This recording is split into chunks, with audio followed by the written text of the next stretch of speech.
Olá, muito boa tarde para você que nos assiste. O Consulta ao Doutor já está no ar. Hoje é segunda-feira, dia de quadro jurídico aqui no Consulta ao Doutor para maratonar as perguntas das mais variadas áreas do direito no quadro Seu Direito por aqui. Tem ainda bate-papo sobre nível baixo de sódio no sangue e a gente também fala sobre neuralgia do trigêmeo. Aproveita a oportunidade para tirar suas dúvidas através do nosso WhatsApp. O telefone é 11 3337 5886. 11 3337 5886. Fácil de se conectar conosco também pelas redes sociais, lá no Instagram, @TVHit, no Facebook é Hit TV Oficial, o nosso canal no YouTube, Hit TV ao vivo e o site www.hittv.com.br. Nas minhas redes sociais, eu aguardo a sua participação e também sugestões de temas para as nossas próximas entrevistas. Sugestões são sempre bem-vindas, então vai lá. @Denise Luque no Instagram e facebook.com/Denise Luque. Começa o bate-papo de hoje com o nosso quadro Seu Direito aqui no Consulta ao Doutor. Roda a vinheta. Agora, Seu Direito, com o advogado Leonardo Girundi.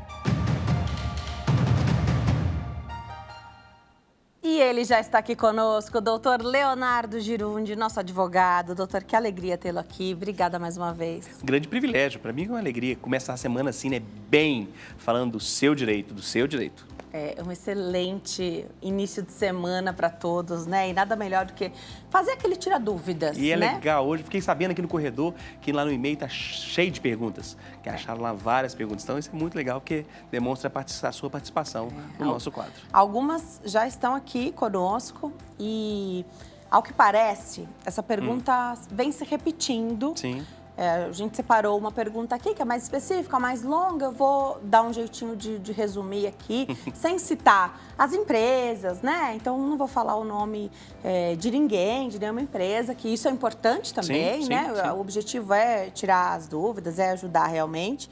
Mas parece que essa pergunta já chegou desse golpe, já tinha chegado aqui, né? Sim. Então, vamos lá. Pergunta da Daniele.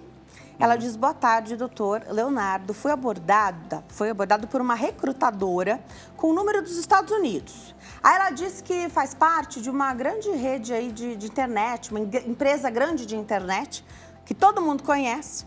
Deu o nome dela, tem um telefone de WhatsApp, o telefone é dos Estados Unidos, algumas vezes até... um português bem pobre, né? Sim. Porque está traduzido ali. Sim, então, você sim. acredita que é alguém mesmo querendo fazer contato com você e te oferecendo um trabalho online para que você faça avaliações aí naquela plataforma. É um trabalho freelancer, é um trabalho que vem ali com desafios, tarefas, e a remuneração é muito boa. Então, a princípio, você trabalha de casa, você faz seu horário, tem ali as tarefas. Só coisa boa, e né? E vai aumentando essa ganho. remuneração, né? E aí, de tal modo que chega num ponto que... o dinheiro que a pessoa vai ganhando, ele precisa ser investido através de Pix. A gente já viu algo parecido, assim, de golpe. Tem demais. Quando alguém hackeia o Instagram, Sim. olha, faça aqui um investimento. Infelizmente, lançando mão até de inteligência artificial para parecer que é a pessoa dona do Instagram falando aquilo, né? Que é confiável, enfim. Desconfie sempre. E ela ficou desorientada quando realmente caiu a ficha de que era um golpe. Aí o dinheiro dela ficou preso nesse suposto investimento, que isso nunca não chegou às mãos dela de volta, nunca. Ela entrou em contato com o banco dela, de onde ela fez esse Pix, essa transação, não conseguiu reaver o valor. Ela dá muitas informações aqui, né? As contas foram todas excluídas das plataformas, os telefones não existem mais. E aí, conversando com um advogado criminalista, ele disse que deveria procurar um advogado civil, especializado, então, em defesa do consumidor, processar o banco, porque não ativou a detecção ali antifraude, enfim. Está desempregada desde janeiro de 2023 e, mesmo assim, está tentando pagar ali tudo em dia. parte dessa esperança, né, vinha através dessa oferta irresistível de trabalho online, trabalho de casa, ganhe muito dinheiro. E aí, doutor? Muito cuidado, né? Muito cuidado com essas ofertas, que infelizmente cada dia estão mais comuns, né? A inteligência artificial agora entrando à torta e à direita, então muito cuidado com essas ofertas, cuidado com o contato. Eu mesmo tenho recebido ligações diariamente. Então, cuidado com as ligações, né? E, inclusive, algumas ligações como se fosse do seu próprio banco, né? Falando o seguinte, se você foi feito um débito na sua conta de R$2.000 e poucos. Se você concorda ou confirma, digite 1. Se não confirma, digite 2. Aí você fala assim, não, eu não fiz essa operação. Você digita 2, vai para alguém que atende o telefone e ali começa a pedir os seus dados. Né? E aí você vai passando esses dados, você fica, alguém está debitando a minha conta o valor. E aí, muitas vezes, nisso você cai num golpe. Então, muito cuidado, principalmente, nunca dê informações, bancos não ligam para você para pedir dados seus nunca, senha de cartão, o código do cartão, do verso do cartão, não tire foto do cartão, frente e verso, envie para alguém, muito cuidado com essas informações e muito cuidado quando a oferta é muito grande. Né? Tem uma máxima ou um ditado que fala que quando o santo é muito bom, né? Até o santo, quando a esmola é muito grande, o santo desconfia. Até o santo desconfia. Então, cuidado, a oferta, tá tudo fácil demais. Eu não estou conseguindo emprego em lugar nenhum. De repente, me acharam para eu ganhar milhões. Sou um aluno muito alto. Cuidado, que muitas vezes nos pega nessa esperança e cuidado com as informações que você passa. Lembrando isso, se tem que pagar um valor e um valor alto ainda, é pior ainda. Né? Para entrar no processo de seleção, você tem que pagar, então cuidado, busque informações, confira se o e-mail tem o nome da empresa, né, o arroba ali, é muito comum. Eu diariamente recebo e-mails, sua conta não sei o quê, e aí você observa no e-mail, você vai lá ver no e-mail, tem vários números, vários dígitos, várias letras, mas nunca é da empresa que está te mandando. Entendeu? Então, cuidado, atente a esses detalhes, é muito preocupante. Lembrando que nós temos vários fatos agora acontecendo de inteligência artificial, de pessoas que têm recebido, por exemplo, ligações de alguém, muitas vezes de vídeo, pedindo dinheiro. Muitas vezes a imagem do seu filho, né? Eles pegam ali a imagem do seu filho, um vídeo, principalmente de pessoas que são mais conhecidas, estão ali com vídeo na internet, eles pegam um vídeo da pessoa, usam a voz daquela pessoa, a imagem daquela pessoa. Então, você, por vídeo, você vê o seu filho te pedindo dinheiro. Então, tem ali senhas, busca ali informações, fala assim, olha, onde que está o meu dinheiro, filho? Você sabe o guarda da gaveta da vovó? De qual quarto que é da vovó? Ele fala assim, olha, a vovó nunca foi em casa, a vovó nunca morou. Qual o nome do gato da sua avó? Fala assim, minha avó odeia gato. Então, tem ali códigos e informações para aquela pessoa do outro lado, mesmo que você esteja vendo e ouvindo, pode não ser aquele. Hoje em dia, quando essa imagem existe, uma das formas de sair dessa queda é passando a mão na imagem, né? Então, se a pessoa está te ligando de vídeo, e ali é a voz e a imagem da pessoa, você pede a pessoa para passar a mão assim na frente. Só que ela passa a mão na frente da imagem daquela pessoa que está conversando com você, a imagem embaralha. E aí você percebe que é uma imagem falsa, né? Mas lembrando que hoje vale isso. Agora o falsário que está me ouvindo já está descobrindo que eu estou avisando, amanhã ele muda a estratégia. Então, muito cuidado com todas essas situações. O criminoso está um passo à frente. Sempre um passo né? à frente. E o curioso, o que nos chateia mais é que a gente dá essa ferramenta para o criminoso, né? Então, como que a gente alimenta isso? Para ele conseguir fazer um vídeo com a minha voz, com a minha imagem, ele precisa de uma gravação minha com a minha imagem. Sim. E ele faz ali o texto que ele quer e me coloca falando. Exatamente. E aqui, você que está em casa, que não trabalha em televisão, por exemplo, você faz vídeo para sua família. Infelizmente, não é só sua família que assiste. Exatamente. Né? Então, exatamente. O perigo disso. E as informações que a gente dá, porque tem um monte de trend bacana na rede social, mas o tanto de informação que tá ali. Agora, nessa época, namorados. Quando que esse casal se conheceu, lugar favorito. Foi, onde que foi. E aí a pessoa já avisa, né? Inclusive, eu te conheci naquele lugar que você estava lá, inclusive, foi o primeiro dia que você conheceu sua namorada. Né? A pessoa pega a sua informação e utiliza a sua informação contra você. Então, sempre tomar bastante cuidado. Muito cuidado. Você falou que, então, ao receber lá a notificação SMS, do banco, uma transação feita assim, digite 2 para... que não foi você que fez. Quando a gente digita o 2, a gente entra no atendimento, na conversa. Então, ignore. Ignore e entre você em contato com o seu banco. No número que está no verso do cartão. E não naquele número que está, que eles te mandaram. Porque eles te mandam o seguinte, o número. Olha, se você tem alguma dúvida, entre em contato com o seu banco e te dão um número. Aí você liga, aí a pessoa atende como? Falando o nome do banco, do seu banco. Ele já está esperando a sua ligação. Então, não ligue naquele telefone que foi informado, mas sim naquele que você sempre ligou, né? E se você tem facilidade, vá à sua agência. Tome cautelas, vá à sua agência, converse com o seu gerente. Tome todas as cautelas, porque cada dia que passa, o mundo virtual gera isso. Nós vivemos numa correria muito grande. Então, é comum você ouvir uma conversa, digite 1, você digita automaticamente. Digite 2, você digita automaticamente. Na hora que você percebe, você já está dentro de um mecanismo que vai te envolver de alguma forma. Então, tome muito cuidado. E a gravação é profissional, a voz da pessoa é bem parecida com alguém que trabalha ali, de fato, no banco. Dá muita confiança, muita credibilidade, né? Então, ainda existe muitos erros de português que acabam denunciando ali, mas eles estão cada vez mais refinados, eles estão preocupados com isso também, para que a gente não saiba quem são eles. E até os erros de português, muitas vezes, são de propósito, né? Aquelas chamadas de dentro do presídio, você pode observar que as mensagens vindas teoricamente, estou dentro do presídio, estou assim, conheço a pessoa, com não sei o quê, parará, tal. Normalmente existem alguns erros de português para demonstrar, como se fosse demonstrar que uma pessoa era mais simples. Então, tome muito cuidado, que até muitas vezes os próprios erros de português são intencionais. Legal. Próxima pergunta, doutor, é da Ellen Lúcia. Minha mãe faleceu há quase 1 ano.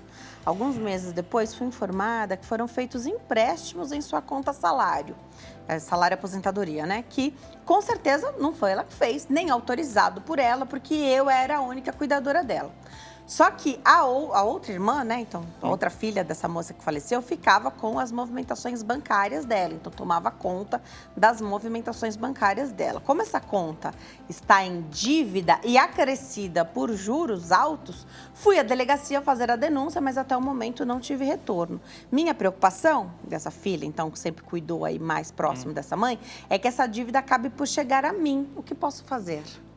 Na realidade, a dívida não é transferida de uma pessoa para outra, né? A não ser que você seja o avalista, o fiador daquela dívida, mas no caso específico do óbito, é possível que esta dívida seja colocada no inventário.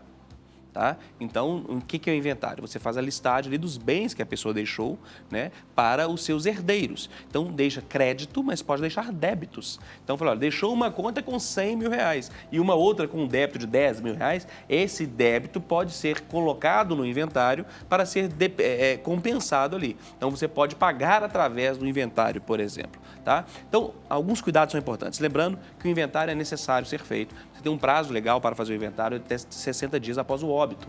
Tá? A partir dessa data, existem multas para quem não faz o inventário, então é importante fazer dentro desse período. Lembrando também que existe desconto para quem faz mais rápido. Tá? Então, por exemplo, quando você faz com 60 dias, com 30 dias após o óbito, você tem um desconto no imposto que você terá que pagar. Tem que pagar para fazer inventário? Tem que pagar. Tem um imposto, que é o ITCMD, que é o Imposto de Transmissão de Causa Mortis ou Donativo. Quando você faz doação, você paga esse imposto. Ou quando é através do inventário causa mortis, né? Então, você tem que também pagar esse imposto de 5% sobre o valor total do patrimônio. É muito comum você ter um desconto de 20%, 30%, 40% quando você faz no menor prazo. Então, você teria que pagar talvez 5%, você vai pagar 4%, 3,5%. Depende muito da localidade. Isso é um programa para o Brasil todo aqui. Então, cada local tem um imposto diferente, isso é estadual, esse imposto. Então, tem impostos diferentes em lugares diferentes, ok? E formas de conduzir isso também. Então, o primeiro caso é esse. Outra coisa importante é comunicar. Se a pessoa recebe a aposentadoria, você tem que comunicar ao INSS, à Previdência, que a pessoa faleceu. Porque ela não deve receber mais a aposentadoria porque ela faleceu. Então, é errado você receber, movimentar e continuar recebendo esse valor. Então, você tem que comunicar. Se você, inclusive, receber e o INSS e a Previdência ficar sabendo, ela vai te exigir a devolução desse valor. Então, teve óbito, comunique a Previdência e comunique os bancos. Então, é importante também comunicar os bancos para que as contas sejam encerradas. Conta de luz, conta de água, todas essas contas vinculadas àquele CPF devem ser comunicados para que haja ali o cancelamento ou que haja rescisão desses contratos, ok? Então, esse aspecto é importante, porque aí evita essa fraude que provavelmente aconteceu no seu caso, que foi após o óbito, tá? Então, o que você deve fazer? Registrar esse fato na delegacia, comunicar o banco sobre esse fato. Você pode ingressar judicialmente contra o banco para que o banco prove ali quem fez a contratação, tá? Todo e qualquer contrato bancário deve ter assinatura, né? Então, se foi feito um contrato de empréstimo, quem assinou? Quem autorizou? Foi assinado com a senha do cartão. Vai onde? Na agência, no caixa rápido. No caixa rápido, cadê a imagem do caixa rápido? Então, tem lá a imagem da pessoa, do horário que a pessoa fala. Vocês já viram que tem uma câmerazinha lá? Mostra aquela câmera ali. Então, você entra judicialmente e fala, foi feito uma assinatura, quem que usou esse cartão nessa conta? Né? E muitas vezes você vai ter o desgosto de descobrir que é um outro parente, que é uma outra situação, mas você vai saber da verdade. E se o banco fez de forma irregular ou se houve alguma fraude, você terá direito a cancelar e não pagar essa dívida. Nesse caso, de qualquer maneira, se foi depois do óbito... Teoricamente, existe uma fraude no fato. Tá? Porque a pessoa não pode assinar nada depois do óbito. Perfeito. Só que também não poderia antes, né? Porque antes ela deixou por relacionamento pessoal alguém utilizar o cartão e deu a senha. Perfeito. Isso não é a forma correta. A forma correta de ser feito isso, existe uma forma correta. Isso é a forma de brasileiro fazer. Toma meu cartão, pega minha senha e vai lá e faz para mim. Isso é a forma de brasileiro. A forma correta de ser feito isso é você ingressar judicialmente e fazer o que nós chamamos de interdição. Perfeito. Você interdita a pessoa judicialmente e o juiz dá autorização para uma pessoa utilizar daquela conta para benefício daquele que está interditado. Tá? Isso é um documento judicial, só que dá trabalho, custa-se dinheiro, então muitas vezes você faz ali o jeitinho brasileiro. Minha mãe mesmo, estou fazendo aqui, só que isso pode gerar alguns problemas tais como esse. Outra pergunta da Fátima Maria. Boa tarde, gostaria de saber como agir. Moro sozinha, tenho 78 anos, moro num apartamento térreo, então é no térreo o apartamento dela. E os vizinhos do primeiro andar fazem muito barulho de propósito, segundo ela, a qualquer horário, a qualquer dia ou horário. Fazem para irritar e provocar, segundo ela. O que fazer? Difícil, hein? Difícil. Por que difícil? Porque em algumas fases da vida, os barulhos podem ser maiores do que são, né? Então, por exemplo, se você está com uma criança, um bebê de colo, e acaba de colocá-lo na cama, depois de 2 dias sem conseguir dormir muito, ou dormir bem, qualquer barulho na rua se torna altíssimo. Né, e cria uma situação grande dentro da sua casa, porque o bebê acorda novamente. Né? Então, tem momentos da vida e situações que geram impactos superiores ao que eles realmente são. E essa singularidade ou subjetividade dificulta qualquer tipo de processo judicial. O que você deve fazer? Existe um horário que pode ser feito barulho, mas existe uma forma, ou melhor, é possível que o barulho seja demasiado até no horário que é permitido. Não pode. Tá? Não pode, não pode. Eu costumo falar o seguinte, que se fosse todo mundo educado e todo mundo soubesse o limite, não teria lei, por exemplo, do silêncio. Né? Se todo mundo soubesse que depois das 10 deveria fazer silêncio, não ter festa, né, não precisaria colocar no condomínio. Né? Então, mas como tem pessoas que não são educadas e não conseguem seguir esses limites, por isso que existe a lei. A lei é a demonstração da nossa ignorância. Quanto mais lei tem num país, mais burro o povo é. Tá? E isso é claro, porque se a pessoa precisa de lei para definir quanto que vai consumir de sal, quanto vai consumir de açúcar, se deve corrigir o filho ou não, se aquela palmada é demais ou não, demonstra o tanto que nós somos limitados de forma de educação. Porque se todos tivessem de educação, bom senso, soubesse cuidar bem da saúde, soubesse cuidar bem dos seus filhos, não precisaria de nada disso. Então, se precisa disso tudo, é a demonstração que a nossa sociedade está falha em vários aspectos. Né? Então, é possível que esse barulho, mesmo dentro do horário permitido, seja excedente, seja acima do ideal. Então, o que você deve fazer? Polícia. Tá? Primeiro caso, chama a polícia, faz o registro do boletim de ocorrência. Boletim de ocorrência, demonstração que tem uma ocorrência acontecendo naquele fato. Depois da ocorrência, faz a assembleia no prédio. exige que o síndico tome alguma postura, mande no e-mail, documente através de uma notificação ao síndico. E o síndico pode, inclusive, multar essa pessoa que tem um que nós chamamos de comportamento antissocial em até 5 vezes o valor do condomínio. Então, se o condomínio é R$1.000, se essa pessoa tem uma conduta ali de falta de educação constante contra a senhora, essa pessoa só pode ser multada em até R$5.000 a respeito desse fato específico. Então, tome as medidas, né? E às vezes, quando dói no bolso, às vezes as coisas diminuem, né? E tome cuidado com a sua segurança e documente isso tudo. Legal documentar, então, né? É Para dizer que já você está cansada disso. Fundamental. Isso está te atrapalhando, sim, né? Sim. E o bom senso, né? Porque tem um monte de barulhos que a gente realmente pode evitar. Por Sim. mais que estejam dentro ali do que você pode fazer. E tem situações, né? Por exemplo, tem coisas, é o seguinte, a criança, acabou de nascer uma criança no andar de cima. Vai chorar. Vai chorar. Tudo bem. E todo mundo passa por isso. Todo mundo passa. Né? A criança está com 3 anos, é uma menina, uma menina de 3, 4 anos. O que ela vai fazer? Vai usar o sapato da mãe. Entendeu? Vai bater ali o barulhinho do sapato da mãe. Porque a criança está se descobrindo, está conhecendo, quer ser igual à mãe. Então, isso tudo faz parte da vida. Viver em sociedade não é fácil. Viver em prédio, então, é a demonstração clara que não é fácil viver em sociedade. Então, a gente tem que entender esses limites e essas situações. E tem limites de bom senso.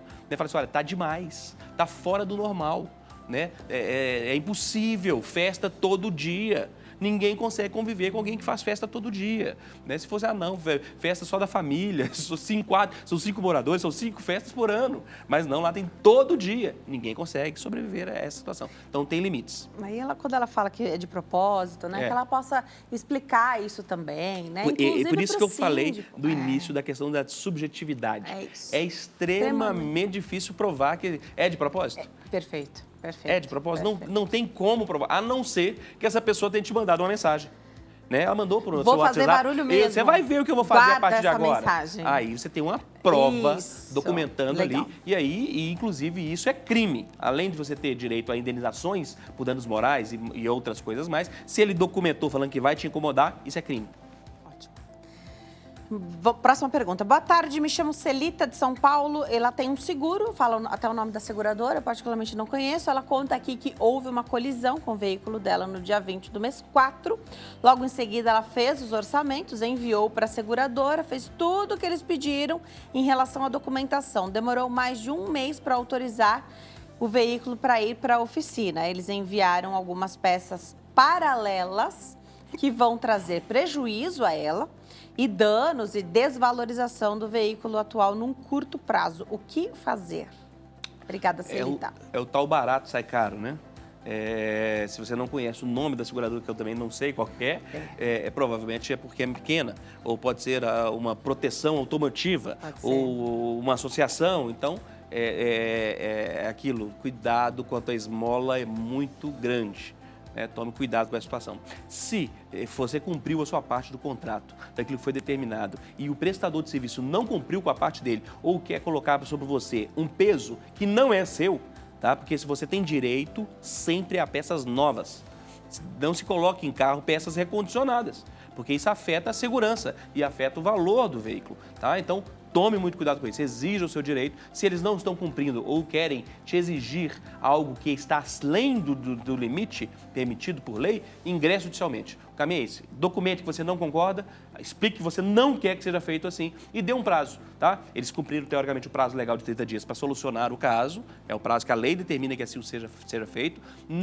Se eles estão colocando peças que não são autorizadas, não são originais, você pode exigir as peças originais e se eles não fizerem assim, você pode ingressar na justiça contra o mecânico que está colocando a peça, sem a sua autorização, e contra a seguradora que está entregando uma peça que também não é original.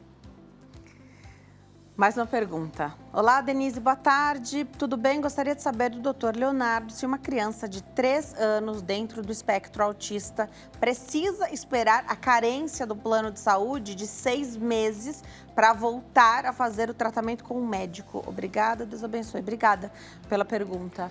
Faltam alguns dados aí. A gente não sabe se é plano novo. Exatamente, faltam alguns dados. Por exemplo, não existe carência quando você faz o parto da criança. né? Quando você está grávida e essa criança é inclusa ali, você fez o parto, o pré-natal, o parto, não tem carência. A criança já nasce com plano de saúde. Se está pedindo ali um prazo ali de 6 meses, provavelmente estão falando da questão da doença pré-existente. É o que eu imagino que seja o caso. Doenças pré-existentes, a seguradora tem um prazo de carência, que é o prazo legal de 6 meses para certos tipos de medidas. Lembrando que não são casos emergenciais nem urgentes. Se for uma situação de urgência, você tem um plano de saúde, tem uma carência para fazer uma cirurgia eletiva, mas não uma cirurgia emergencial, tá? Então tem situações diferentes ali. A pessoa passou um acidente de carro, um acidente de trânsito, dentro de casa, então tem outras situações. Mas, lembrando que o contrato de seguro, o objetivo da seguradora é ter lucro. Porque as pessoas, por que é permitido a seguradora exigir uma carência? Porque o objetivo da seguradora não é fazer bem para você. O objetivo da seguradora é ter lucro financeiro. E aí eles têm ali um cálculo para saber quanto que eles podem receber. Então eles cobram um valor e tem uma noção do que você vai gastar e quanto tempo você vai gastar. E aí, no final, essa operação tem que ser lucrativa para a seguradora. Porque se não for lucrativa para a seguradora, ela não tem por que fazer esse serviço. Ok? Então, ela faz esses levantamentos. Mas aí vem a lei para determinar limites. Nós estamos no mês, por exemplo, do aumento, e aí a lei, o governo dá um limite de aumento que o plano de saúde pode aumentar. Para os planos individuais. E também porque os coletivos ficam descobertos. E, inclusive, nós tivemos um tempo atrás uma dificuldade enorme. Ninguém conseguia fazer plano individual. É verdade. Só plano coletivo, porque os planos coletivos têm uma regra mais leve, mais livre, né? O plano individual é por causa da limitação em defesa do consumidor individual, né? Então, existe ali esses limites da lei. Então, tem prazos, quer dizer, só pode aumentar de 10 em 10 anos o valor da prestação, que são limites da lei exigindo, ó, você quer ter um plano de saúde no Brasil? Você quer ter seguro no Brasil? Então, é o seguinte, você tem ali o rol das doenças da ANS. Então, ó, essas doenças que você tem que cobrir. Esse tipo de procedimento você tem que cobrir. Então, esses limites são limites legais e a carência é permitida. Vou fazer a última perguntinha, Angélica. Preciso fazer essa pergunta aqui, tá? A Angélica tá acabando com o programa, né?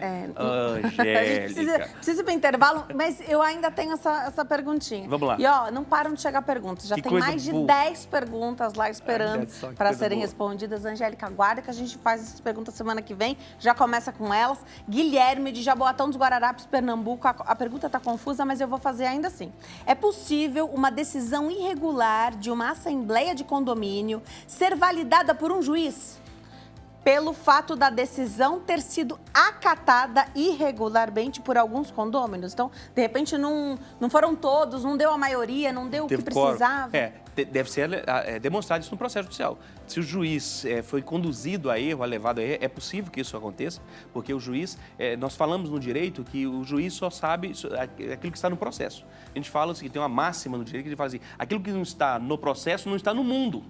Então, por isso que a gente tem dificuldade com essas situações que aparecem na televisão. Por exemplo, olha, apareceu na televisão, muitas vezes você julga sem ver. E lá no processo tem esse documento? Não tem. Então, o juiz não pode usar a informação que foi dada pela televisão, por exemplo. Tá? Então, às vezes, essa nulidade que ele está falando que existe não foi demonstrada no processo. Perfeito. Cabe você intervir no processo, intervir no processo e mostrar para o juiz que ele foi conduzido a erro. Né? Esse é o caminho. Falando, olha, não foi conseguido o quórum, teve fraude na assinatura da lista de presença. Teve uma criança que assinou no lugar do dono do imóvel. Então, é possível, são várias formas de nulidade de uma assembleia. Então, ele tem que demonstrar essa nulidade, né, e recorrer dentro do processo. @Leonardo Girundi lá no Instagram, @Leonardo Girundi no Instagram, para mandar sua perguntinha.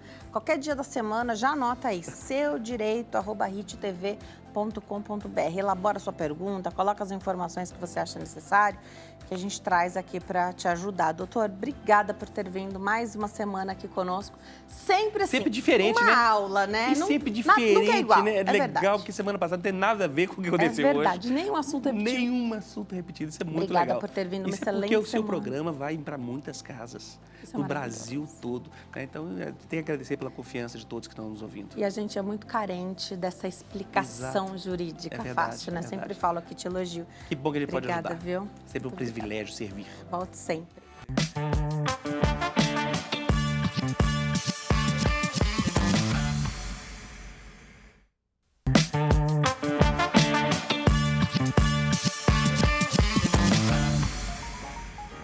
Nós estamos de volta nesse bloco para falar de hiponatremia. O nome é difícil, mas o significado é o nível baixo de sódio no sangue. Aproveita a oportunidade para tirar suas dúvidas através do nosso WhatsApp. O telefone é 11 3337 5886.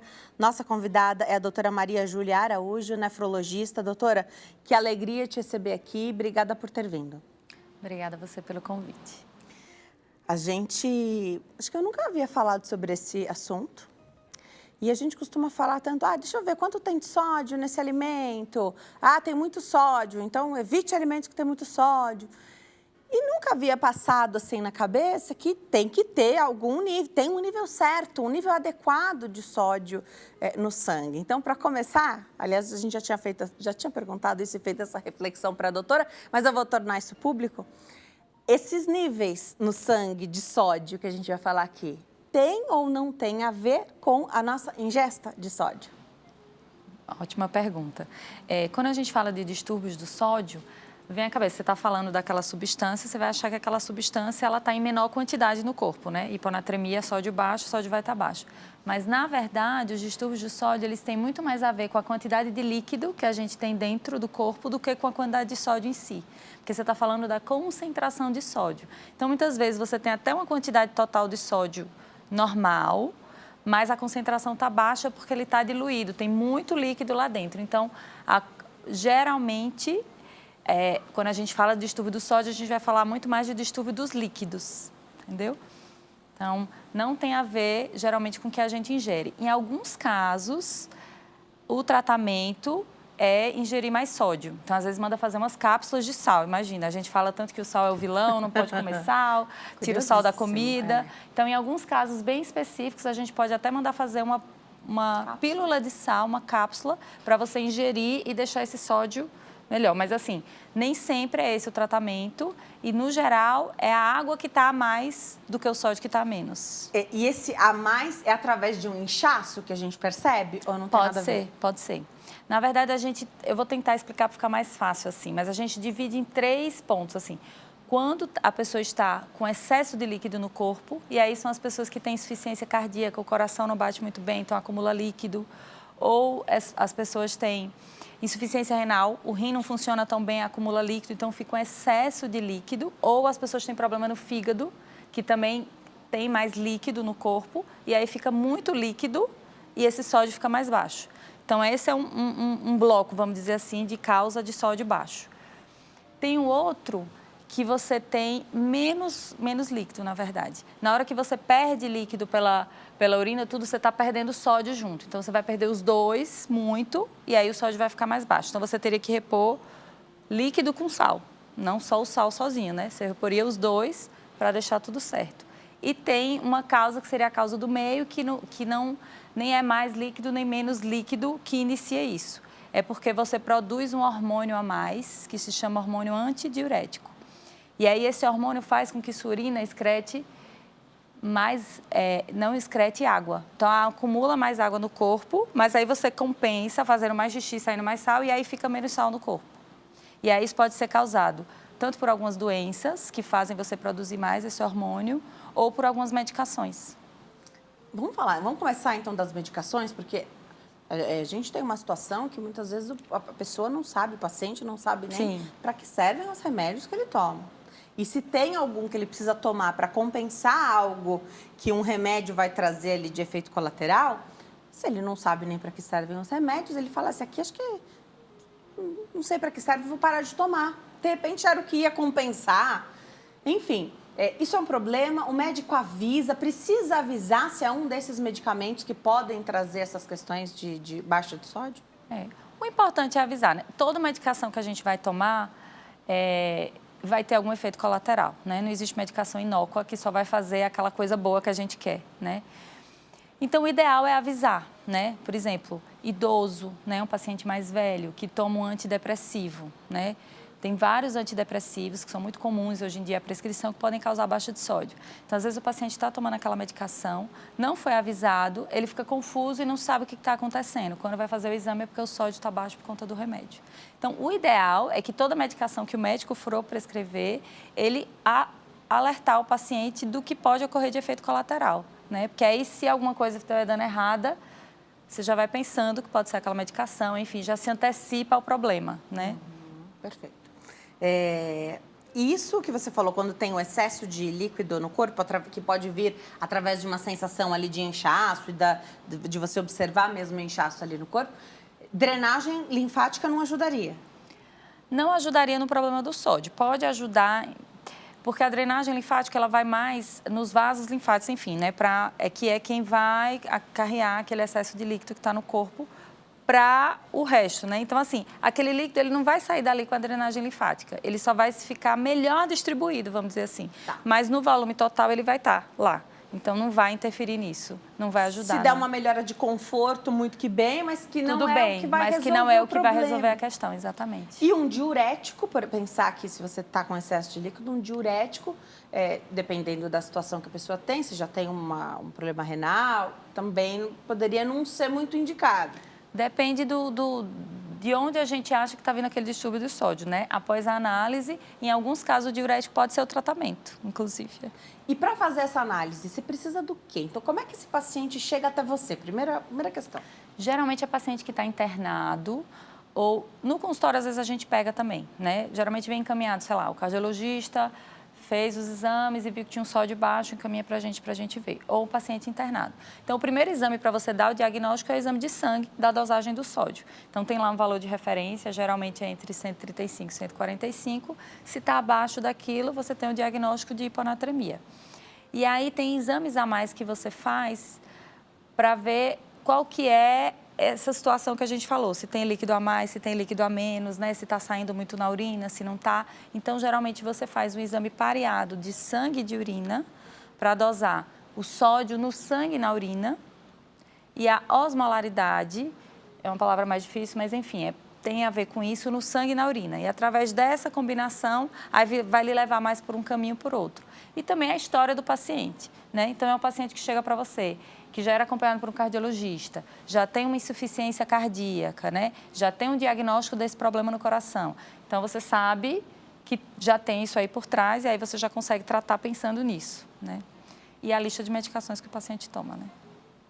Isso aí sempre importante ajuda, ter essa lista e saber. Então, e para quem é paciente renal crônico? Tem alguma situação aí específica, uma internação? Poderia vir aí como um problema a ser tratado? Poderia vir, sim.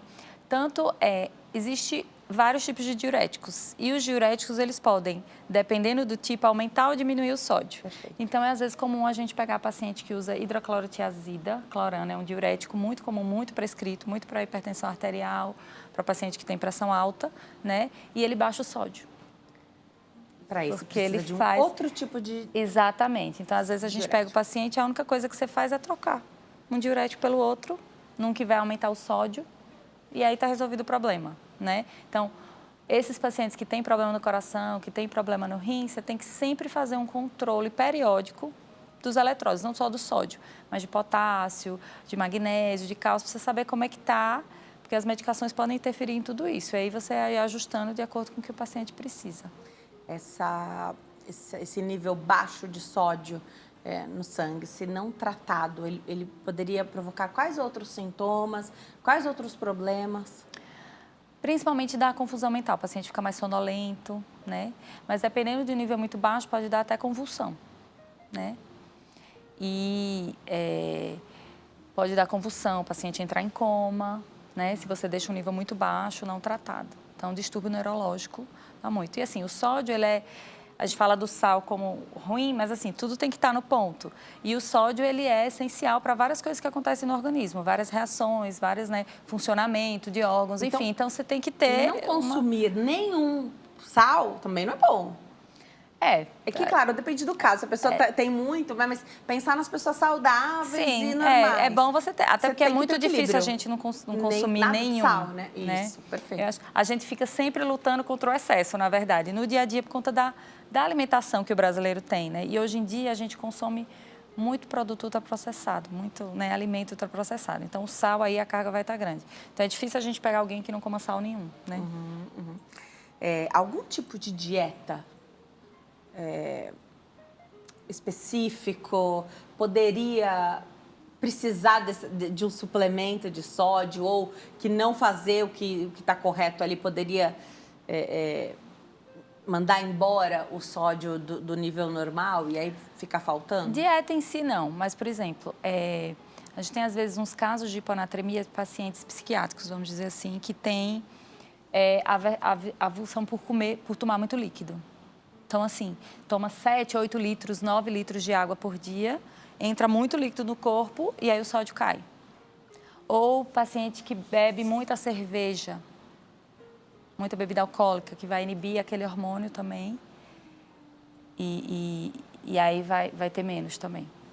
Mas a dieta em si não, é mais essa questão dos líquidos. E aí, quando você falou de tomar muita água, por exemplo, e você está falando de alguém que não tomou só um dia um tantão assim de água. Não, é uma coisa por constante. Hábito tomar. Isso. Então, nem muita água, excesso de água também é prejudicial. Também. 8, 9 litros de água por dia. Meu Deus, então você pode ter essa baixa. E sobrecarregaria os rins, tomar tudo isso de água? Se a pessoa tem a função renal normal, o rim ele consegue se adaptar a curto prazo e aí ele vai, né, colocando para fora aquele excesso de líquido. É difícil a gente ver insuficiência renal por isso, né? Parada no rim por conta do excesso de líquido. Mas você vai começar ali pelo sódio e isso a longo prazo pode sim prejudicar o rim, né? Exame de urina poderia entregar alguma coisa aqui de resultado de sódio, não? Sim, vou dosar o sódio na urina, saber também. se ele está Então, mais você abaixo ou mais acima, você faz sangue, o casado. faz urina, por isso que você falou que tem que estar casado, né? Isso. O que está dentro e o que está sendo excretado, né? Legal. Então, tem esse binômio. Agora, você falou de fígado. E aí, a gente... quero voltar no fígado, porque qual é a relação, então? O paciente que tem cirrose hepática, quando o fígado não está funcionando, né? Então, produz um pouco, ele tem uma... Deixa eu ver como é que eu explico isso melhor. Mas ele tem um aumento do líquido também, porque o fígado ele não está funcionando bem, mas assim, não sei se você vê, aqueles pacientes que têm uma barriga d'água, Tá. Então, porque tem cirrose, o fígado não funciona, aumenta a quantidade de líquido, né? Então, o líquido no geral está maior e o sódio vai ficar mais baixo. Então, até um dos parâmetros de gravidade do paciente que tem cirrose hepática é um sódio baixo. Existe um score que eles usam para indicar o transplante para o paciente. Para o paciente que tem problema no fígado, para entrar na fila de transplante, você faz um score, né? Tem vários parâmetros lá e quem tiver esse score mais alto vai mais para frente na fila para poder receber o fígado. E o sódio foi acrescentado nesse score, para você ver. É um sinal de gravidade. Quanto maior o sódio, menor o sódio, o paciente está mais grave. Maior a gravidade ali. Agora, o problema é que tanto o rim quanto o fígado, os rins e o fígado aguentam bastante sem dar muito sinal para a pessoa que não busca esse auxílio, não vai ao médico por qualquer outro motivo, né? Então, de repente, você já está perdendo ali um rim, mas a gente vive com um só, né? E com uma porcentagem ali do outro rim que está ainda bom. O fígado é a mesma coisa. A chance de você só ter sintoma, de você só encontrar o problema quando praticamente o órgão entrou ali em falência é muito grande. Isso assusta? É algo que chama atenção na tua área também? Nossa, a gente pega muito, muito. Paciente que já vem com a doença muito avançada. E aí, o rim, a insuficiência renal é uma doença silenciosa, né? Então, é igual você falou, a pessoa vive, o corpo vai se adaptando e aí, às vezes, chega no médico, chega no nefrologista, né? Que aponta lá para tratar a insuficiência renal, já com 10% de função do rim. É muito comum a gente receber isso. Outras situações poderiam agravar? Então, aqui, por exemplo, quem tem recorrência de cálculo renal ou cálculos maiores, ou o rim que produz muito cálculo, se é mais grave, vai no nefro, mas a maior parte dos casos é tratado pelo urologista. Sim.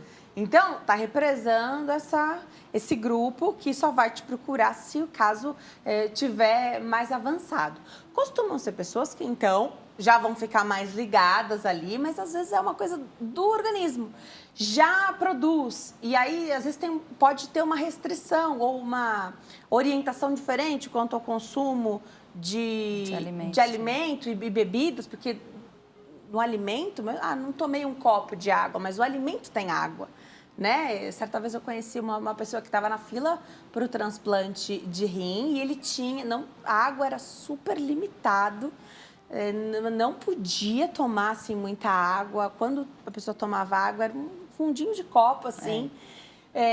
E a alimentação, então arroz que tem muita água, né? Então, quase não podia comer. Uma situação assim, que chama muita atenção, porque traz um contorno da vida diferente, né? Então, eu queria abordar esses casos, assim, quem o corpo, de repente, produz esses cálculos e tem orientação diferente, vale a pena, de repente, passar no nefro para receber... Porque a chance de avançar, claro que você está fazendo acompanhamento ali, mas dá aquela vontade, deixa eu fazer um passo à frente, porque eu não quero chegar no transplante, eu quero evitar o que eu puder, né? A gente pode fazer uns testes para saber se você tem alguma substância a mais ou a menos na sua urina que favoreça a formação de cálculos. Então, muita gente tem isso. A gente chama de estudo metabólico, inclusive. Você vai pegar a urina daquela pessoa, dosar nas 24 horas e fazer uma série de testes ali, e aí você pode identificar um distúrbio que aquela pessoa tem e tratar. E aí, com isso, evitar a formação dos cálculos. Então, é importante, É um estudo metabólico? É o estudo metabólico. Tá.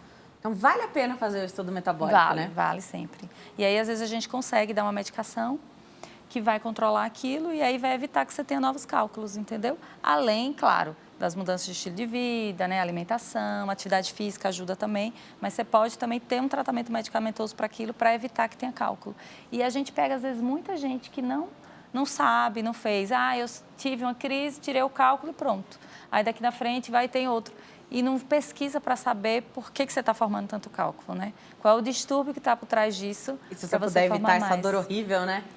Você teve uma, com certeza você não quer ter outra, né? Agora, deixa eu aproveitar, a gente está falando da saúde dos rins aqui, pegar esse gancho. Esses isotônicos, esses líquidos que hidratam bastante, são muito recomendados até para quem está com dengue, né? Uma doença grave que a gente está enfrentando esse momento aqui. Eles podem ser prejudiciais para quem tem problema renal? Pode, depende. Depende da quantidade que você faz, né? Porque ali, por exemplo, eu vou lembrar de um produto que eu consumi aí recentemente quando eu tive dengue. Tá escrito que tem sódio. Tem sódio, às vezes tem potássio. Então, para quem tem problema renal, o rim é que vai colocar para fora o excesso de potássio. Então, é outra substância do sangue que tem que estar bem equilibrada. Bem equilibrada. Então, às vezes tem potássio, tem mais sódio, tem algumas coisas que podem prejudicar e se acumular mais naquela pessoa que não... Tem uma coisa interessante, assim, tá muito na moda com essa questão de sal, as pessoas comerem sal light, né? Sal light, sal marinho, enfim, então eu vou comprar esse sal que ele é mais saudável. Só que o sal light, ele tem mais potássio. Então, as pessoas que têm problema no rim, elas não podem comer muita coisa com potássio. Então, ela acha que ela está fazendo bem e aí a gente pega alguns pacientes no consultório que chegam com potássio muito alto e você não sabe por que ele está com potássio alto. Nossa, gente, já fizemos dieta, já fizemos tudo. E aí, era o sal light. Dá para consumir o sal normal, né? Dá. Dá para equilibrar mesmo ali no sal normal, então não precisa inventar moda, o outro sal é mais caro, né? E às vezes tem uma coisa a mais que vai lhe prejudicar mais. Olha só, né? Então, já falou. E o sal, esse normal que a gente consome, ele é iodado também. Sim. O iodo tem alguma função importante para essa questão? Não, para o rim não. É importante para a tireoide, né? Foi uma coisa que foi feita no Brasil. A gente era um país que tinha bolso endêmico, então as pessoas tinham, né? Se você olhar fotos de antigamente, né? Tinham. Depois que colocou o iodo no sal, isso aí, esse problema acabou, né? Foi uma medida de saúde pública. Tá. Mas diretamente para o rim, não. Não, né? Então, vamos no simples, né? Vamos no simples, no bem feito. Nefrologista é o profissional, é o médico que cuida aí dessa parte dos rins, que vai ajudar aí quem está com nível baixo de sódio no sangue. Dá para ajustar, dá para viver bem, né? Dá. E aí você sai dessa condição. O ideal é você sair da condição de hiponatremia. Sim. Você ter os níveis normais. E aí tem gente... Quando é medicamento, você tira o medicamento, né? Você tira aquele estímulo, vai voltar ao normal, troca. Se é alguma doença que está causando isso, por exemplo, tem um tipo específico de câncer de pulmão que faz você produzir mais esse hormônio, e aí você tem... Então, você vai tratar, né? Você vai tratar, enquanto ele estiver naquela condição, você vai fazer o que precisa para deixar os sódios normais, mas se você trata a condição de base, aquilo volta. Né? Então, raramente são pessoas que ficam com sódio a vida inteira. A gente consegue controlar se você tira aquele estímulo que está descompensando. Ótimo, adorei saber. Lá no Instagram é fácil encontrar a doutora, @dra.mariajulianefro. dra.mariajulianefro. Obrigada por ter vindo, doutora. Adorei esse bate-papo. Obrigada a você pelo convite, né? Simplificou Adorei. tudo. E aí, assim, é um assunto que as pessoas não sabem muito, né? Nefrologia, no geral, muita gente nem sabe que existe nefrologista, né? Não é um médico que você acorda e diz, eu vou no nefrologista, não. Geralmente você vai encaminhado por alguém. Já passou por outros já especialistas. vai, exato. Então, é muito bom a gente poder estar aqui no canal que atinge, né? Tanta gente, poder falar de uma coisa mais conhecida para as pessoas terem esse conhecimento também. Volte sempre. Obrigada, viu? Obrigada a você. Obrigada. A gente vai para o intervalo. No próximo bloco, neuralgia do trigêmeo é o nosso tema. Eu estou te esperando. Até já.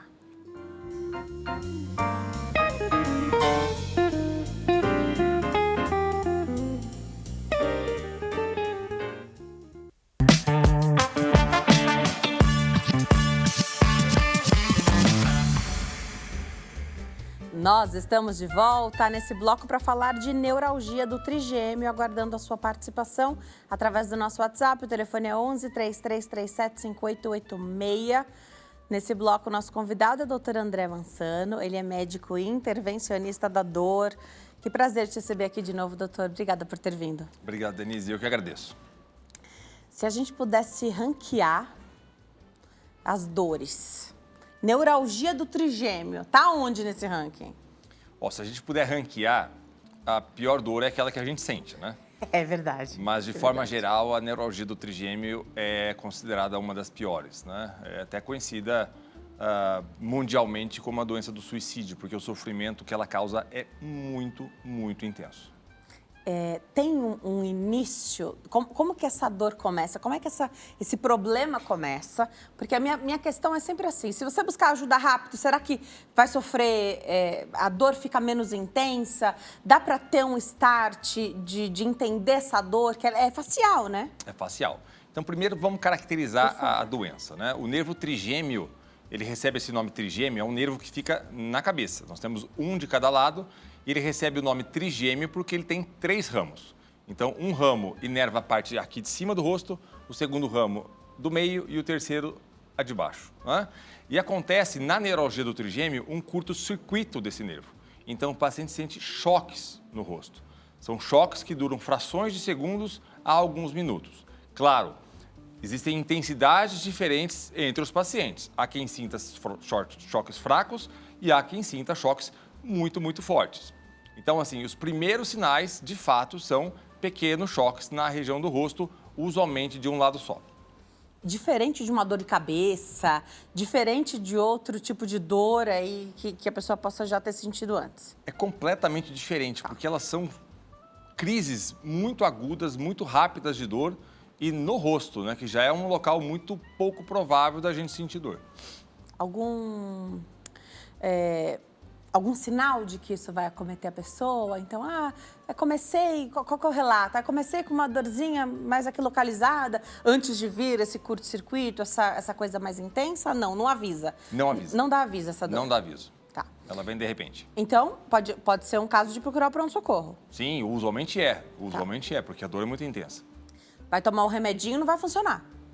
Analgésicos não funcionam, né? Então, Dipirona. Não funciona. Dipirona não funciona, anti-inflamatório não funciona, opioides como morfina também não funciona. Alguns pacientes têm a ideia de que funciona, mas a dor ia passar de qualquer forma, porque a dor ela vem em crises e passa. Antes mesmo do medicamento ser absorvido, aquela dor já vai passar. Acontece que em alguns pacientes ela vai se repetindo e vai tendo crises atrás de crises. No mesmo dia, várias crises. No mesmo dia, várias crises. Tá. Então, já é um sinal de que procurar o pronto-socorro, procurar o acolhimento médico, porque Não tem como a gente cessar isso em casa, mas no hospital tem como fazer um tratamento que vá tirar a pessoa dessa crise? Tem, mas o ideal é claro, no começo, quando o paciente não sabe o que está acontecendo, é claro que o ideal é procurar o pronto-socorro se a dor estiver muito forte. Tá. Mas na neuralgia do trigêmeo, o mais interessante é um tratamento preventivo da crise. Então tem que fazer o diagnóstico primeiro. Exato. É importante fazer diagnóstico. É fácil fazer diagnóstico? Na maioria das vezes é fácil, porque a dor é muito típica, né? Então o paciente sente crise de dor facial em um ou mais ramos do trigêmeo, tem quem sinta em um só, em dois ou em três, choque desencadeada por estímulos táteis, como falar, mastigar, escovar dente ou simplesmente tocar no rosto. Então, usualmente o quadro é bastante típico, não tem muito mistério no diagnóstico. Ótimo. Então, primeiro tem que fazer o diagnóstico, depois você vai fazer aí também o seu tratamento, que o ideal é fazer um tratamento preventivo, então, e o médico intervencionista da dor pode ser um especialista a ser buscado aqui depois do diagnóstico. Não quero entrar em nenhuma polêmica, mas eu preciso perguntar isso, porque hoje está cada vez mais comum tratamentos estéticos que funcionam, e aqui nem estou falando da toxina botulínica, tá? Uhum. Uma coisa mais superficial, aí não. Mas também, se for o caso, você pode direcionar a gente para aí. Mas hoje tem muitos bioestimuladores de colágeno, então, que são colocados ali com cânulas, embaixo da nossa pele. Tem um lugar certo ali de colocar, depois faz essa massagem. Minha pergunta é, quem fez um procedimento recente poderia confundir, achar que é do procedimento e por isso não buscar essa ajuda ou buscar, de repente, enfim, não ir para o pronto-socorro, fazer contato com o dermatologista que fez ali o procedimento? E se esse tipo de... porque é um dano controlado ali, né, que você faz. Se isso poderia desencadear uma dor como essa doença, a neuralgia do trigêmeo, em qualquer pessoa ou em quem já tem uma predisposição. Excelente ponto. Então, assim, o preenchimento facial ou um procedimento estético, ele não tem o potencial de desencadear uma neuralgia do trigêmeo típica, porque o problema da neuralgia típica está lá na cabeça, no trigêmeo lá dentro da cabeça. Agora, o nervo trigêmeo, ele vai se ramificando até chegar na região do rosto. Então, tem nervinhos que passam perto do nariz, perto da sobrancelha e por aí vai. Então, se esse procedimento não for feito por quem tem um conhecimento anatômico muito aguçado, essa agulha, que vai fazer aquele caminho por debaixo da pele, pode machucar um ramo do nervo trigêmeo. Em especial um que passa aqui, chamado ramo infraorbitário, e um que passa aqui, chamado supraorbitário. Isso pode machucar o nervo e causar dores no rosto também. Seria uma neuropatia de um ramo periférico do trigêmeo. Eu já vi cerca de 5 casos no consultório. Bom ponto. Porque aí, já tendo o diagnóstico, vale essa conversa com o profissional que cuida, que te trata, né? O profissional que te acompanha, porque precisa pesar. E você fala assim, mas aí eu não vou fazer nenhum tratamento invasivo não, Denise. Mas hoje as tecnologias também, elas alcançam tantas camadas ali que, de repente, vale conversar para saber. Ninguém quer ficar esteticamente mais bonito às custas de desencadear um outro problema, né? Então, essa conversa vale. Esses 5 casos que você viu estimulam a gente a falar sobre isso e colocar em pauta. Vale, mas é questão. Bem raro. Tá. E se for feito com um bom profissional, é muito, muito raro mesmo. Então, o bom profissional sempre. E quem tem neuralgia do trigêmeo, o quê? É quase um casamento com o médico que acompanha? Sim, embora quando a gente faz algum procedimento, na maioria das vezes o paciente tem alta. Então tá. Então vamos partir por aí. Quais costumam ser os tratamentos para quem tem a neuralgia do trigêmeo? Tá, então assim, o primeiro tratamento, obrigatoriamente, é o uso de medicamentos. Quais medicamentos? Alguns específicos da classe dos anticonvulsivantes. Não porque o paciente tenha convulsão. O que acontece é que o anticonvulsivante, ele tem a propriedade de estabilizar aquele neurônio que causa a convulsão. A convulsão nada mais é do que neurônios disparando quando não deveria. E esses anticonvulsivantes, eles também conseguem estabilizar os neurônios que causam a neuralgia do trigêmeo, que também estão disparando quando não deveriam em curto-circuito. em duas situações. Primeira, quando os anticonvulsivantes não trazem o efeito desejado. Ou segundo, quando eles trazem um alívio da dor, mas às custas de muito efeito colateral, e aí são vários, porque são medicamentos com muitos efeitos colaterais. Um deles, por exemplo, é a própria hiponatremia, que a doutora Maria Júlia falou. Então, a carbamazepina, que é o melhor medicamento para a neuralgia do trigêmeo, ela é mestre em fazer essa queda do sódio.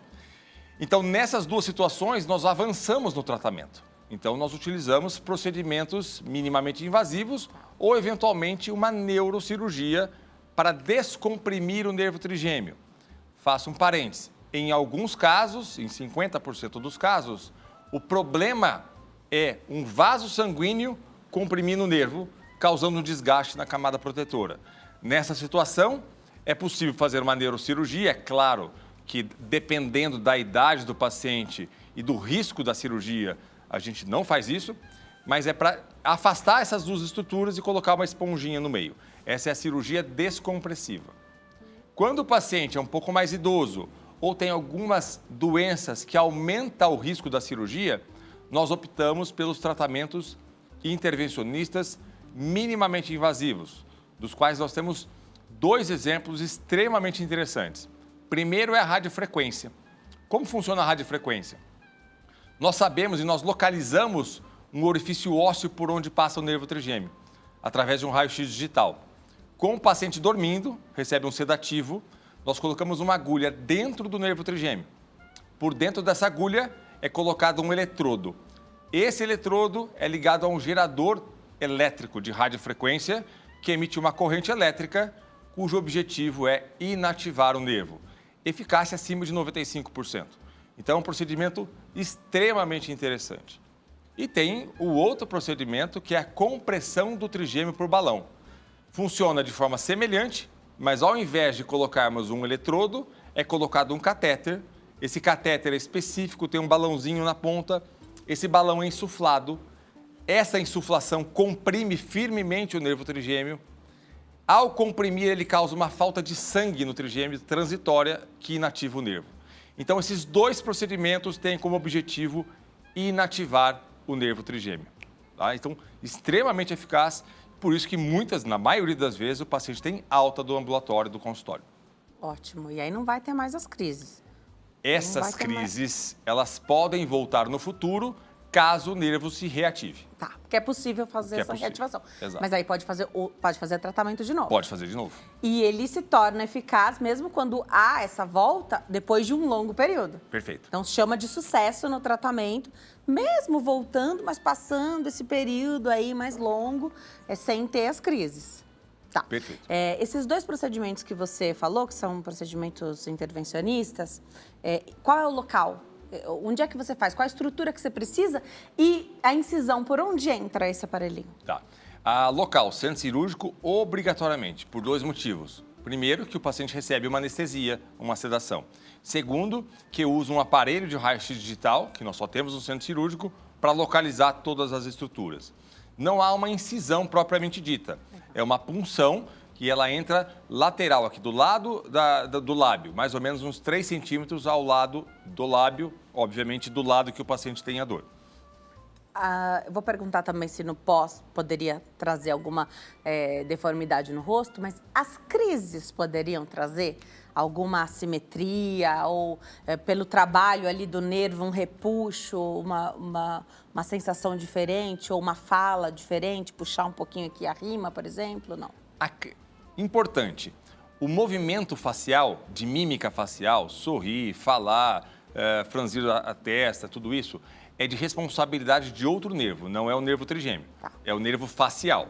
Então, inativar o nervo trigêmeo ou as crises do trigêmeo, eles não causam uma assimetria facial. Agora, involuntariamente, o paciente pode se contrair por conta da dor e ter essa sensação de repuxamento, né? Porque a crise é muito forte e ele pode contrair essa musculatura facial, mas não tem a ver especificamente com o nervo trigêmeo, tem a ver com a dor em si. Então, pelo tratamento também não teria essa questão. E mesmo para quem faz o procedimento, do intervencionista da dor, continua tomando o remédio ou é alta também do remédio que tomava? Assim que a gente faz o procedimento e tem uma eficácia acima de 95%, a primeira medida é reduzir gradativamente a dose da medicação. Na maior parte dos pacientes, mais de 80%, 90%, nós conseguimos suspender a medicação por completo. Tá. Que tipo de exame você precisa para saber se é o caso de indicar uma neurocirurgia ou se pode ser o caso de fazer um procedimento minimamente invasivo? O que você precisa, então, para planejar isso? Porque o diagnóstico já está feito, mas esses detalhes, né? Perfeito. Então, o exame mais indicado é uma ressonância nuclear magnética do encéfalo dirigida para o nervo trigêmeo. Agora, tendo essa compressão causada pelo vaso sanguíneo, abre a possibilidade de fazer a neurocirurgia, de descomprimir isso, separar as duas estruturas. Mas mesmo que tenha, a radiofrequência e o balão são boas opções. São boas opções. Aí o que a gente vai avaliar é principalmente a idade do paciente e se o paciente tem algumas doenças como pressão alta, problema no coração, diabetes, porque tudo isso aumenta o risco da cirurgia. Porque a cirurgia, de fato, ela é muito mais invasiva, né? Muitas vezes precisando até de uma internação em UTI, quando os outros 2 procedimentos sequer internação precisa, né? Então, a gente avalia tudo isso. Tá. Dá para dizer qual o público que é mais afetado? Tem uma idade de predileção, de maior acometimento? Homens, mulheres? Super tem. Então, assim, é uma doença que acontece mais após os 60 anos de idade, mas acontece também em pacientes mais jovens. Eu já recebi vários pacientes, não só de 20, 22 anos, mas de 40, 50 e números também. É um pouco mais frequente em mulheres, cerca de 15% a 20% mais frequente em mulheres. E aí, quanto mais cedo, maior a exposição ali, mais tempo de vida com aquela situação, Com aquela né? situação. Mas não significa que é mais grave ou que a dor é mais intensa, nada disso. Quanto mais cedo o paciente tem o problema, maior a chance dele ter 2 causas para a neuralgia do trigêmeo. Uma é a própria compressão. Tá. Né? É muito difícil a gente ver um paciente com uma neuralgia do trigêmeo típica, muito jovem, que não tem uma causa por trás disso, porque alguns não têm. Né? Então, é mais fácil ele ter uma compressão e é mais fácil ele ter uma doença mais rara chamada esclerose múltipla. Essa doença, ela tem a propriedade, na verdade, o sistema imunológico está com um defeito e ele ataca algumas regiões do corpo. Entre elas, camada protetora de nervo, não só do trigêmeo, mas de outros nervos também, como, por exemplo, o nervo da visão. Então, tem pacientes que têm perda súbita da visão como primeira manifestação clínica da esclerose múltipla. Alguns têm como primeira manifestação clínica a dor do nervo trigêmeo, porque causou uma lesão na camada protetora do nervo. E aí, trata a neuralgia do trigêmeo, em paralelo, trata Exatamente. esclerose Trata as múltipla. duas coisas. Trata os 2 juntos, né? Você falou uma das piores dores que se pode ter, que, né, as pessoas às vezes tentam ceifar a própria vida por conta de uma dor absurda. Mas você contou pra gente dos tratamentos e da eficácia. O que distancia o público que tem a neuralgia do trigêmeo, que tem essa dor, de conseguir fazer esses tratamentos? Infelizmente, conhecimento e, segundo, acesso ao profissional adequado, né? Então, eu já recebi inúmeros pacientes. Quando eu fiz meu pós-doutorado, que foi em neuralgia do trigêmeo, eu já recebi pacientes com 20 anos de dor que não tinham sequer o diagnóstico. Uau! Que não tinham sequer o diagnóstico. Então, o conhecimento, por isso que isso é importante, a gente difundir isso, e acesso ao sistema de saúde adequado, né? E aí nós temos, obviamente, várias esferas de acesso à saúde dentro do nosso país, que não é, que às vezes é muito difícil, né? Além do profissional, como você, médico, intervencionista da dor, quem são os outras especialidades médicas que poderiam, pelo menos, identificar, fazer um diagnóstico da neuralgia do trigêmeo? Clínico geral, um bom clínico geral identifica, com certeza. Neurologista, neurocirurgião, todos esses, com certeza, conseguem identificar. Passar mais de décadas sem o diagnóstico, e daí, claro, você não consegue, por mais que o acesso seja difícil, se você sabe O que você precisa? Qual o tratamento que você precisa, né? Então, é uma situação que a família se une, né? A Exato. gente consegue movimentar para resolver ali a situação. Mas se você não tem nem o diagnóstico... Agora, não é incomum, você estava falando, a doença, então a neuralgia do trigêmeo vir acompanhada de outra situação dolorosa também. Fibromialgia também? São coisas completamente Tudo diferentes diferente. e independentes. Tá, É. tá, perfeito. Então, podem estar na mesma pessoa.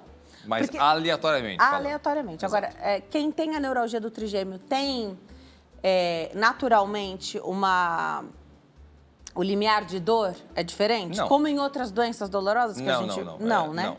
Se ela se tornar crônica, é claro que o paciente vai ficando mais sensibilizado, né? Você falou até do toque, né? Então não consegue Até no escovar toque. dente, não consegue fazer nada. Então isso é realmente muito difícil. Dos remédios que você falou, que muitas vezes são usados os anticonvulsivantes, né? Alguma restrição para o uso deles que poderia pular, por exemplo, essa etapa? Não. Tem umas questões, assim, muito particulares de paciente. Então, por exemplo, eu já atendi piloto de avião que não pode usar de forma alguma. Já atendi pacientes que trabalhavam em rede de alta tensão que não pode usar de jeito nenhum, porque isso diminui um pouco a concentração e a destreza. Eu posso aumentar o risco de um acidente muito grave, né? Então, nesses casos, a gente não usa. Mas são casos... É bem individual. Então, nesse caso, você vai usar uma outra estratégia. Porque na maioria das pessoas, para quem puder usar, a primeira escolha é o remédio, né? É o remédio. Tá. Tem muitos pacientes que falam, doutor, eu comecei a tomar o remédio, eu não estou conseguindo trabalhar. A gente precisa de um plano B. E tem plano B. E tem plano B, Não. C e D. Isso aqui é muito legal, né? Então, você está ali com um profissional que sabe o que está falando, que tem a experiência. Eu gosto muito da informação, do jeito que você fala, porque para a pessoa chegar até você, a história, e que a gente lê, tá lá nas redes sociais, as pessoas que conhecem, já passaram por tantas frustrações, um caminho tão longo, né? Até conseguir, chegam desesperançosas. E aí, de repente, recebe, olha, calma. Tem o plano A, B, C, D, Exato. né? Então vamos junto. De fato, se sentir de mãos dadas com o profissional que vai acompanhar. E eu acho isso muito importante, porque a pessoa já está destruída, né? Então, muito legal. Eu vou deixar os contatos aqui, eu te espero numa próxima oportunidade para a gente falar mais sobre outras situações dolorosas que você sempre vem aqui para dar esse alívio, né? Então, é muito bom receber o Dr. André. Eu vou deixar o Instagram, @Dr. André Mansano, @Dr. André Mansano. E tem o site, drandremansano.com.br, drandremansano.com.br. Tem material, tem conteúdo, tem atualização. Sempre você fica de olho lá na rede do Dr. André, que ele explica tudo. Obrigada, viu? Volte sempre, doutor. Obrigado, Denise. Obrigada a você que escolheu começar essa semana coladinho aqui com a gente. Eu espero você lá nas minhas redes sociais, enviando para mim sugestões de temas para as nossas próximas entrevistas, inclusive para a próxima vinda do Dr. André aqui. Manda lá sua dúvida, sua pergunta, que eu te espero. Fique com Deus, te vejo amanhã. Tchau.